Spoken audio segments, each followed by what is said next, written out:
everybody, and welcome to the Week 11 preview edition of our Prep Football Weekend.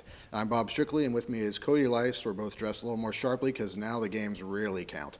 Now we're going to preview first. We're going to go out to Valley, where they will be taking on West Lafayette Ridgewood. You talked to Darren Crabtree this week. What did he say about this matchup?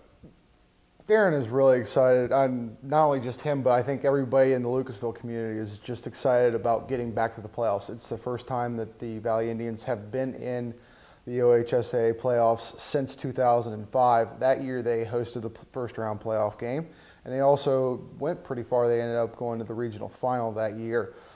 This is going to be an interesting matchup in the sense that West Lafayette Ridgewood should be familiar with everybody in this area because for the 7th time in 6 years, the Generals will be playing a team from the Southern Ohio Conference, whether it's Division I or Division II. But still, it's going to be a fun matchup. West Lafayette Ridgewood mostly runs a wing tee, but on defense, they're going to be led by Evan Jones, 6'6", 240-pound defensive lineman, verbal to Michigan State. So that's one of the big matchups that you're going to have to see him on the defensive line. He's really not that hard to miss. All right, then West will travel to Nelsonville, York, and that'll be a game that you will travel to. Have fun driving up there. That game is going to be an interesting one. I talked to Bob Schaefer earlier this week, and he said that this is basically a mirror image of two teams. Two teams have been playing together since they were in Pee Wee football, two teams that run the ball effectively. Nelsonville, York has a running back with the last name of Young that runs a somewhat similar style to Adam Bricker, and really it's going to be a battle of wills and two teams that like to use ball control and wear down opponents over time.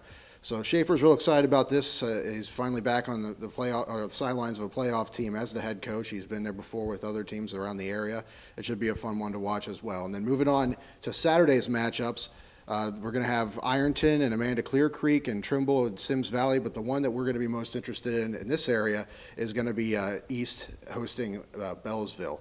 And that's going to be an interesting game just because East has completely reversed their season from a season ago, from 3-7 to now 7-3. Mm-hmm. And when I came into Portsmouth about midway through last season in the football year, I had the chance to watch East play twice, and they really couldn't get much going just because of injuries. This year, turnaround, why they had to turn around, everybody's healthy. I mean, when you have an offensive line that's healthy, you got guys like Cody Belleville and Justin Kreger that can go in and do their thing and really show off how well that they play out over at Outer Park. Yeah, I talked to Todd Gilliland a little bit yesterday, and he was real excited about this game and real proud of the way his team has turned their season around from a year ago. He credits it all to health, but before the health came the weight training that has kept the guys healthy through the entire year. He said they've been prepared to take the beating of a season. And just a quick note on Cody Belleville, he is 8th in the state in scoring and tied for 8th in the state in rushing. He has 25 touchdowns and over 1,600 yards rushing on the year. So I think that guy's a pretty good candidate for all district. Mm-hmm.